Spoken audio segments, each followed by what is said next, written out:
नमस्कार दोस्तों, कथा वाचन में आप सभी का स्वागत है। इस वीडियो में हम आपको देवउठनी एकादशी की कथा सुनाएंगे, जो कि तुलसी विवाह की एक प्रमुख कथा है। जैसे शिव महापुराण के अनुसार पौराणिक समय में दैत्यों का राजा दंभ हुआ करता था। वह बहुत बड़ा विष्णु भक्त था। कई सालों तक उसके यहाँ संतान नहीं होने के कारण उसने शुक्राचार्य को अपना गुरु बनाकर उनसे श्री कृष्ण मंत्र प्राप्त किया। यह मंत्र प्राप्त करके उसने पुष्कर सरोवर में घनघोर तपस्या की। भगवान विष्णु उसकी तपस्या से प्रसन्न हुए और उसे संतान प्राप्ति का वरदान दे गया। भगवान विष्णु के वरदान से राजा दंभ के यहाँ एक पुत्र का जन्म हुआ। इस पुत्र का नाम शंखचूड़ रखा गया। बड़ा होकर शंखचूड़ ने ब्रह्मा जी को प्रसन्न करने के लिए पुष्कर में घोर तपस्या की। उसकी तपस्या से प्रसन्न होकर ब्रह्मा जी ने उसे वरदान मांगने के लिए कहा।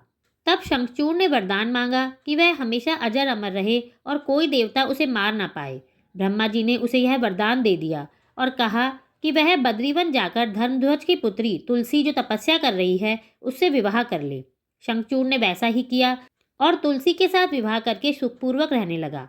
उसने अपने बल से देवताओं, असुरों, दानवों, राक्षसों, गंधर्वों, नागों, किन्नरों, मनुष्यों और त्रिलोकी के सभी प्राणियों पर विजय प्राप्त कर ली। वह भगवान श्री कृष्ण का परम भक्त था। शंखचूड़ के अत्याचारों से सभी देवता परेशान होकर ब्रह्मा जी के पास गए और ब्रह्मा जी उन्हें भगवान विष्णु के पास लेकर गए।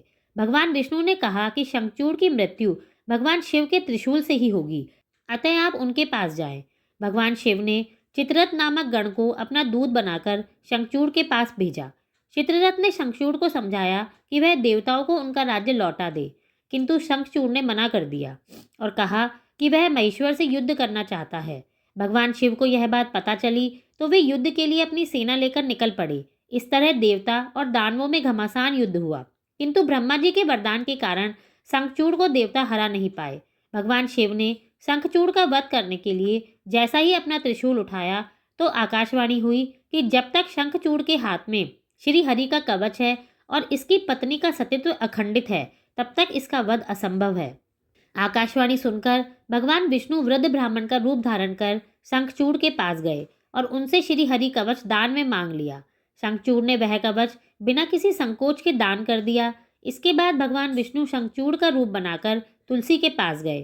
शंखचूड़ रूपी भगवान विष्णु ने तुलसी के महल के द्वार पर जाकर अपनी विजय होने की सूचना दी। यह सुनकर तुलसी बहुत प्रसन्न हुई और वो पति रूप में आए भगवान का पूजन और रमण किया। ऐसा करते ही तुलसी का सतीत्व खंडित हो गया। भगवान शिव ने युद्ध में अपने त्रिशूल से शंखचूड़ का वध कर दिया। जब तुलसी को पता चला कि वे उनके पति नहीं बल्कि भगवान विष्णु हैं, तो क्रोध में आकर तुलसी ने कहा कि आपने छल पूर्वक मेरा धर्म भ्रष्ट किया है और मेरे पति को मार डाला, अतः मैं आपको श्राप देती हूँ कि आप पाषाण होकर धरती पर रहे। तब भगवान विष्णु ने कहा, देवी, तुम मेरे लिए भारतवर्ष में रहकर बहुत दिनों तक तपस्या कर चुकी हो। तुम्हारा यह शरीर नदी रूप में बदलकर गंडकी नामक नदी के रूप में प्रसिद्ध होगा। तुम पुष्पों में श्रेष्ठ तुलसी का वृक्ष बन जाओगी और सदा मेरे साथ रहोगी। तुम्हारे श्राप को सत्य करने के लिए मैं पाषाण अर्थात शालिग्राम बनकर रहूंगा।